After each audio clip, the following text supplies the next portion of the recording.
Hello everyone. Quantum mechanics की जो जेस्ट की इंपॉर्टेंट है वो प्रॉब्लम से उनको सोल्व करते हैं।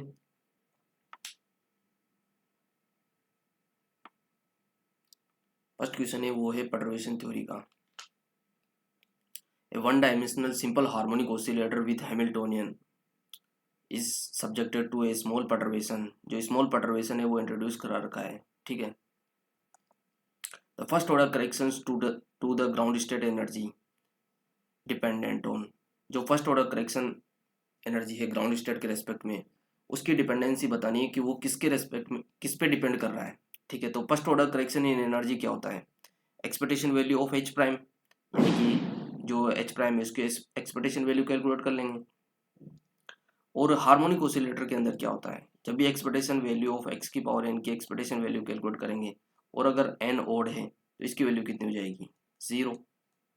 तो यहाँ पे ये परटर्वेशन इंट्रोड्यूस करवा रखा है अपने लिए। तो एक्सपेक्टेशन वैल्यू ऑफ एक्स होगा, तो एक्सपेक्टेशन वैल्यू ऑफ एक्स की इसकी वैल्यू कितनी हो जाएगी? 0 हो जाएगी, क्योंकि ओड है पावर। यहाँ पे भी कितने आ रहे हैं? ओड पावर, तो इसकी वैल्यू भी कितनी हो जाएगी? 0। ओनली डिपेंड्स किस पे करेगा? एक्स की पावर 4 पे। और हैमिल्टन जो हार्मोनिक ऑसिलेटर होता है उसके अंदर जो एक्स की पावर 4 की एक्सपेक्टेशन वैल्यू होती है वो कितनी होती है?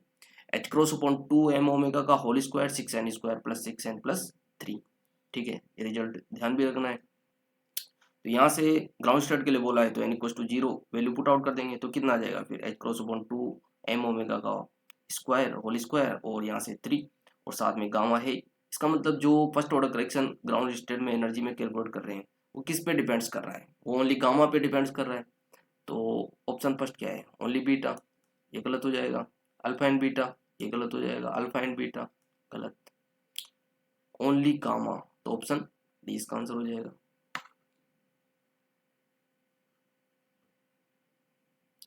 Second question. A particle is confined to a one-dimensional box of length 1 mm। एक जो वन डायमेंशनल बॉक्स गिवन है और उसकी लेंथ गिवन है 1 mm। तो मैं बोल दूं कि जो जीरो से एल लेंथ का एक पार्टिकल, मतलब जीरो से एल लेंथ का एक वन डायमेंशनल बॉक्स है। ठीक है। और द लेंथ इज चेंज्ड, जो लेंथ है वो चेंज हो रही है 10⁻⁹ मीटर से।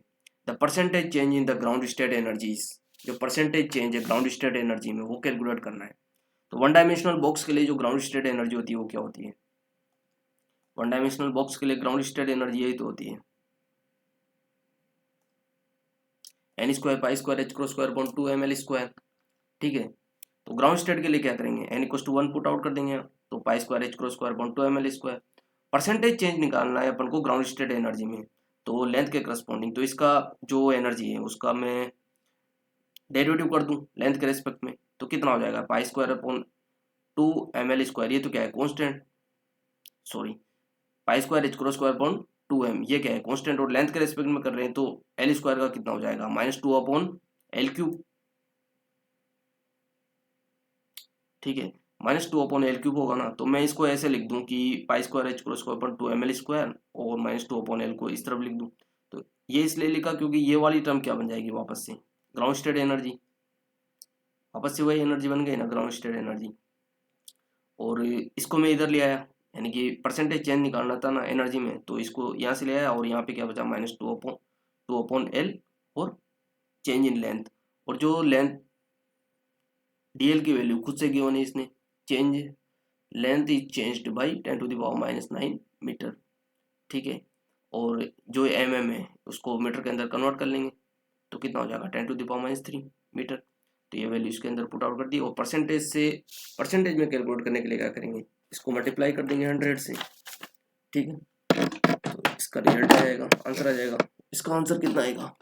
ऑप्शन है -2 into 10⁻⁴। Question number 3। A particle of mass m in the states psi equals to a e की power minus a mx square upon h cross plus iota t, where a and small a are positive real constants, the momentum splits sigma p is given by। Momentum split जो है वो calculate करनी है। ठीक है। तो जब भी इस तरह का क्वेश्चन हो तो मोमेंटम की जो स्प्लिट है वो कैसे कैलकुलेट करेंगे इस तरह के क्वेश्चन में? This is Gaussian wave functions. So momentum split कितनी होती है, sigma p root p square का एक्सपेक्टेशन माइनस पी का एक्सपेक्टेशन का होल स्क्वायर। ठीक है, तो जो रियल वेव फंक्शन होता है उसके लिए जो ये कैलकुलेट करेंगे मोमेंटम की एक्सपेक्टेशन वैल्यू, वो तो कितनी हो जाएगी, जीरो। तो पी स्क्वायर कैलकुलेट करना है अपन को। पी स्क्वायर कैसे कैलकुलेट करेंगे इसके लिए,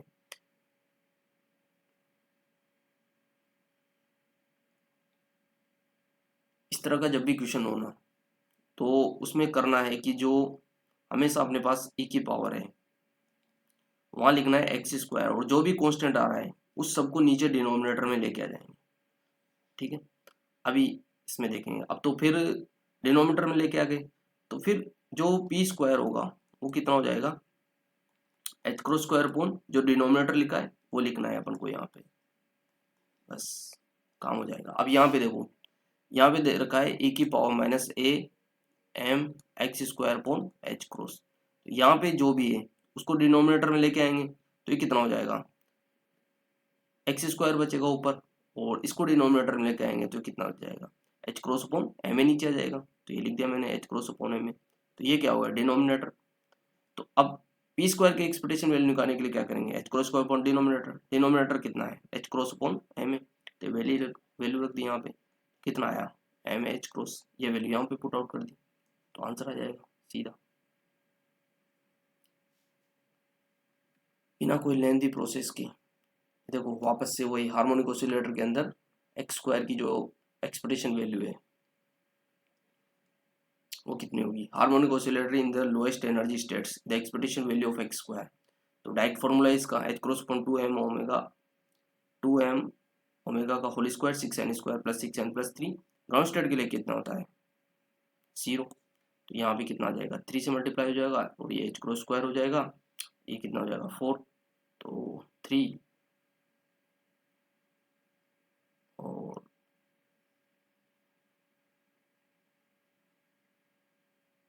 3h cross square upon 4m square, ये होगा ना ऑप्शन। ये कैसे कर दिया, ठीक है।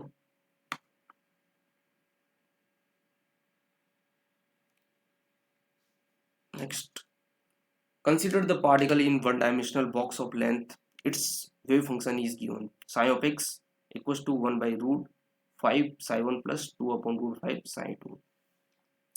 ठीक है, तो जब भी इस तरह का दो कॉन्जुगेटिव वेव फंक्शंस हो, यानी कि साई 1 प्लस साई 2 या फिर साई 2 प्लस साई 3, इस तरह का वेव फंक्शंस गिवन हो और एक्सपेक्टेशन वैल्यू ऑफ मोमेंटम की अगर कैलकुलेट करना हो तो डायरेक्ट ट्रिक से सोल्व करेंगे इसको।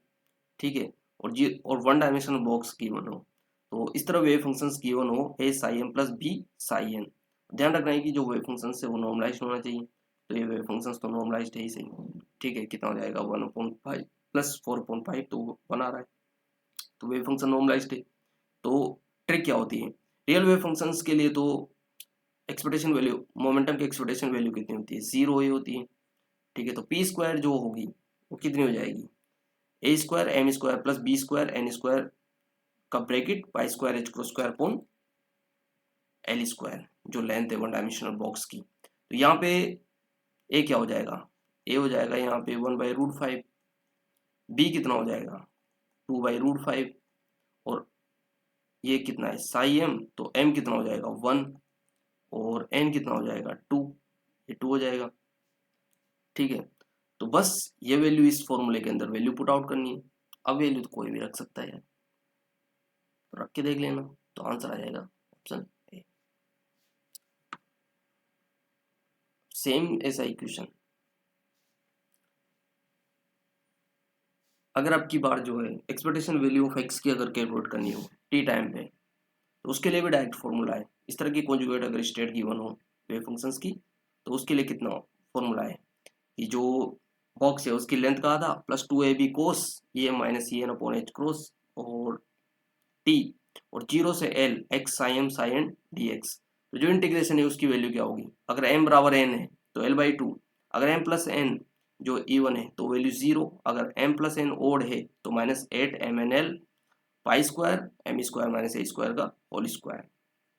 ठीक है, तो यहाँ पे ए तो कितना हो जाएगा, सबसे पहले देखना है वेव फंक्शन नॉर्मलाइज्ड है या नहीं, तो वेव फंक्शंस तो नॉर्मलाइज्ड है, ठीक है, 1/10 और ये 9/10 हो जाएगा तो 1 आ जाएगी इसकी वैल्यू।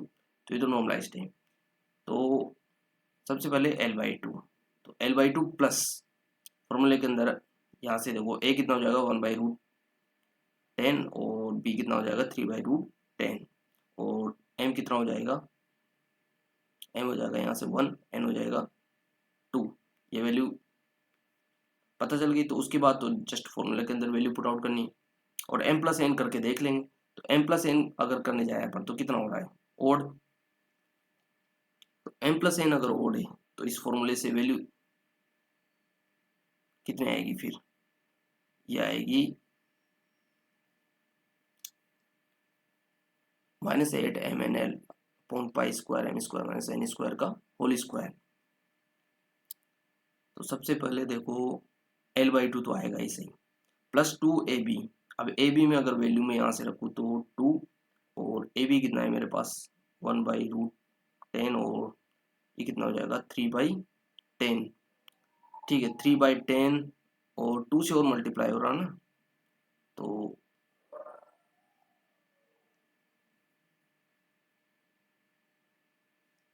कंप्लीट करना पड़ेगा यार।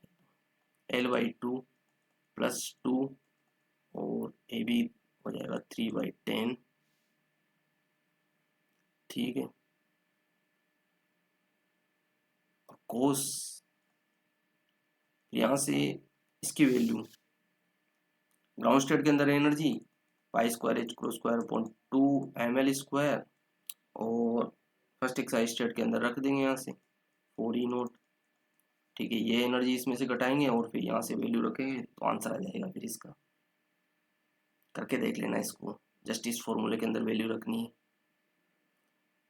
पाउली मैट्रिसेस का देख लेते हैं क्वेश्चन ये भी। तो पाउली मैट्रिसेस की प्रॉपर्टी होती है कि सिग्मा i सिग्मा j होता है वो कितना होता है, identity delta i j plus iota epsilon i j के सिग्मा के। बस ये प्रॉपर्टी ध्यान रखनी है, उसके बाद तो ऑटोमेटिक ये पूरा क्वेश्चन हो जाएगा।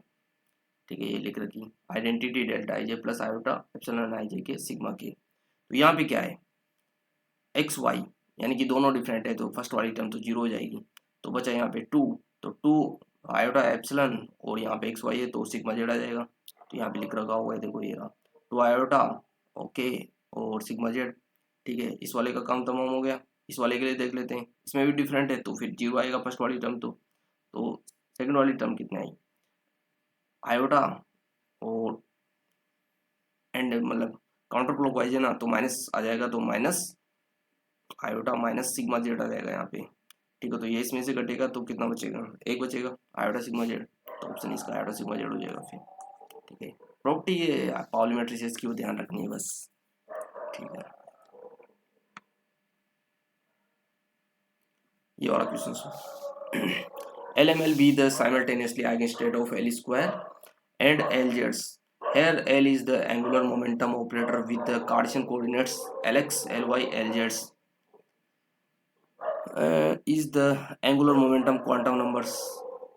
L is the angular momentum quantum number and m is the azimuthal quantum numbers. The value of 1 0 Lx plus iota Ly. तो Lx प्लस आयोटा Ly क्या होता है, L प्लस, और L प्लस अगर LML स्टेट पे operate होगा तो क्या देगा, वो देगा root L minus ML multiply L plus ML plus 1 H cross और L ML प्लस 1 स्टेट कर देगा वो। ठीक है, यहाँ पे क्या रख, ये जो ऑपरेट होगा वो क्या करेगा, यहाँ पे है रूट और L कितना है यहाँ पे 1, तो 1 और माइनस ML कितना है -1, तो माइनस माइनस क्या हो जाएगा प्लस। अब L प्लस ML, तो ML की वैल्यू कितनी है माइनस, तो माइनस प्लस 1, तो ये इससे कैंसिल आउट हो जाएगा। तो यहाँ पे कितना बचा √2 और H क्रॉस, और इसने क्या किया था L ML प्लस 1। ठीक है, तो -1 में एक स्टार्ट करेगा ये +1 तो कितनी हो जाएगी 0, तो ये 0। तो फिर इसके साथ ये क्या हो जाएगी नॉर्मलाइज्ड होगी तो इसकी वैल्यू कितनी आ जाएगी 1। तो ये कितना बचा फिर √2 H क्रॉस, इसकी वैल्यू √2 H क्रॉस। ठीक है, तो बस ध्यान रखना है कि जब भी जो जैसे L स्क्वायर है ऑपरेटर है वो एल एम एल स्टेट पे ऑपरेट होगा तो कितना देगा, L L plus one H cross square L M L state करेगा। एल जेड जो है अगर वो एल एम एल पे ऑपरेट होगा तो क्या करेगा, एम एल एच क्रॉस और एल एम एल स्टेट वापस दे देगा। सिमिलर एल प्लस जब एल एम एल पे ऑपरेट होगा तो वो देगा root L minus M L plus one H cross और L M L plus one state कर देगा। अगर L minus L M L पे ऑपरेट होगा तो क्या करेगा, root L plus M L minus M L plus one H cross और L M L minus one state कर देगा, वो एक स्टेट कम कर देगा। ठीक है, ध्यान रखना ये। ठीक है, ये एक लास्ट परटर्वेशन थ्योरी का क्वेश्चन से वो देख लेते हैं। Consider an infinite square well the potential is defined. ठीक है, first order corrections to the first excited state के अंदर कैलकुलेट करना है। तो इसके अंदर देखो दो परटर्वेशन जो है वो इंट्रोड्यूस करवा रखे हैं इसने। एक तो ये जो है वो असिमेट्रिक पोटेंशियल वेल है और कांस्टेंट परटर्वेशन से। तो इस वाले सिनारियो के लिए तो अपन डायरेक्ट ट्रिक से सोल्व कर सकते हैं, पहले वाली वीडियो में बताया था मैंने। तो क्या होता है, strength of perturbation into length of perturbation upon total length of the well. तो इसके लिए तो कितनी हो जाएगी, strength of perturbation V naught है ही सही, परटर्वेशन की strength V naught, length of perturbation, length perturbation कितनी लेंथ में इतनी है तो लेंथ में कितनी है a/2 अपॉन टोटल लेंथ कितनी है वेल की, टोटल लेंथ है a, तो यहाँ से a, तो इसकी वजह से जो एनर्जी में करेक्शन आ रहा है वो कितना आ जाएगा v0/2। तो ये तो क्लियर हो गया कि v0/2 से जो है वो कम नहीं होगा करेक्शन एनर्जी के अंदर। तो यहाँ पे क्या दे रखा है 0, तो ये तो नहीं हो सकता, v0/2 नहीं हो सकता क्योंकि v0/2 तो सिंगल इस टर्म की वजह से आ रहा है। अभी तो ये और बच रहा है यहाँ से परटर्वेशंस, तो इससे ज़्यादा ही होगा, तो ये ऑप्शन भी गलत होगा। 3v0/2 या फिर 3/4 v0, तो दो ऑप्शन बच गए अपने पास। तो कितनी परसेंट, 50% प्रोबेबिलिटी होगी सेव होने की। ठीक है, अब ये जो परटर्वेशन है वो कैसे कैलकुलेट कर सकते हैं, ये परटर्वेशन कैलकुलेट कैसे कर सकते हैं, ये परटर्वेशन कैलकुलेट करने के लिए मैं इक्वेशन ऑफ लाइन मान लूँ इसको और उसको सोल्व कर लूँ, तो वही तो परटर्वेशन है। तो मान लो जो इसके कोऑर्डिनेट है वो कितने हो जाएंगे, इसके कोऑर्डिनेट हो जाएंगे 0 और यहाँ से 0 और ये कितना है 2v0।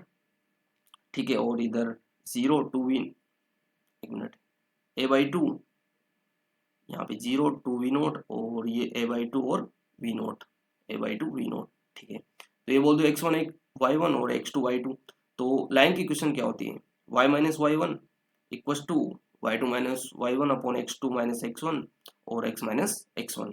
तो ये लाइन की इक्वेशन सोल्व करी तो यहाँ पे जो y की वैल्यू आई वही परटर्वेशन हो गई। ठीक है, तो h प्राइम कितना है अपने पास 2v0 1 minus x upon a, ये परटर्वेशन हो गया लाइन की वजह से। तो लाइन 2 की वजह से जो परटर्वेशन था उसकी वजह से करेक्शन तो मैं पहले के इंक्लूड कर चुका हूँ क्योंकि ट्रिक मेरे को पता है v0/2 आया। और जो ये लाइन है उसकी वजह से जो परटर्वेशन आ रहा है उसकी वजह से भी मैं first order correction energy calculate कर सकता हूँ। ठीक है, तो ये 2v0 जो है, ये 2v0 फर्स्ट टर्म ये तो कॉन्स्टेंट हो गई। ठीक है, तो ऐसे कैसे आ जाएगी माइनस ये 2v0 अपॉन a और एक्सपेक्टेशन वैल्यू x बचा। तो इस वाली जो कंडीशन, ये वाला जो परटर्वेशन है इसके लिए एक्सपेक्टेशन वैल्यू कितना होगा,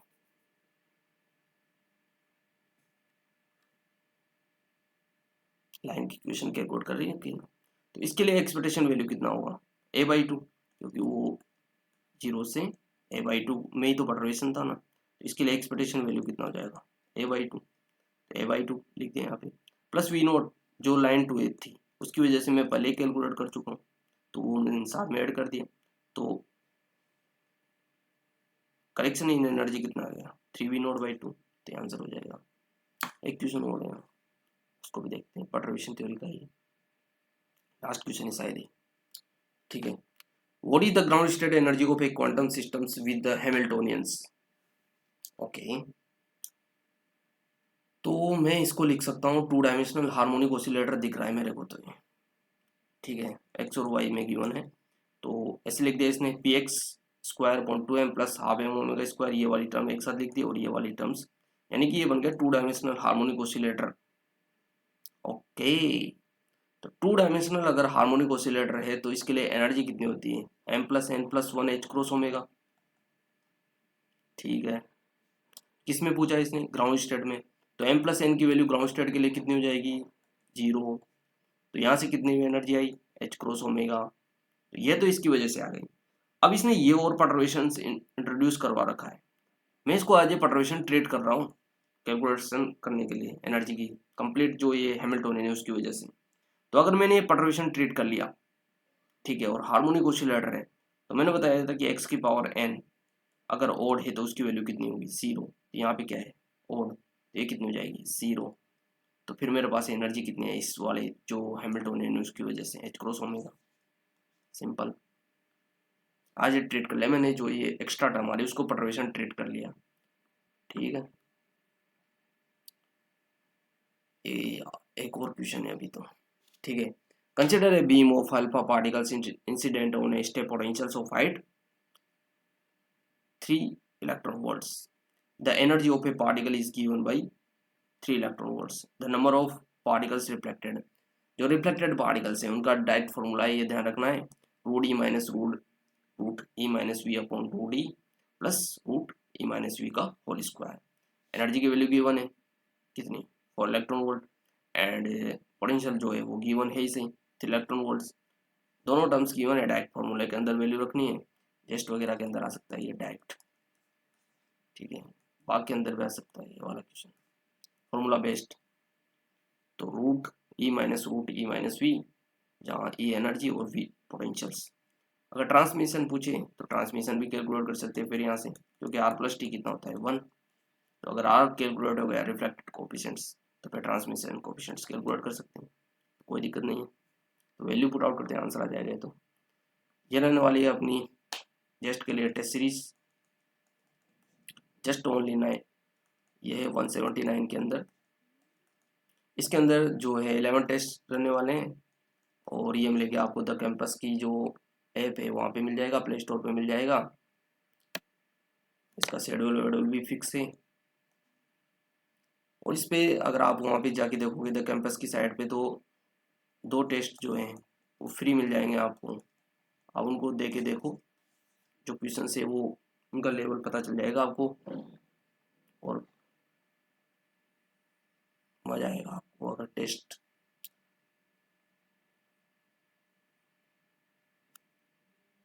जो प्रॉब्लम्स का लेवल है वो स्टैंडर्ड जो बुक्स हैं और जो जेस्ट की प्रीवियस ईयर हैं उन पे बेस्ड नई नई प्रॉब्लम्स आपको मिलेगी इसके अंदर सोल्व करने को, ठीक है। तो द कैंपस की साइट विजिट करके देख लेना, और ज़्यादा इन्फॉर्मेशन चाहिए अगर, तो इस वाले जो नंबर है इस पर कांटेक्ट कर लेना, 99, एक मिनट,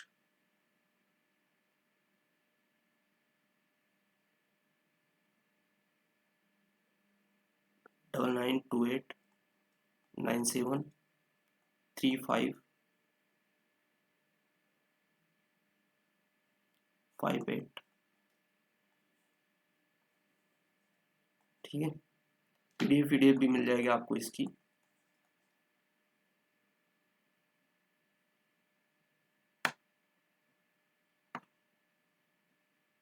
ठीक है। मिलते हैं नेक्स्ट वीडियो के साथ।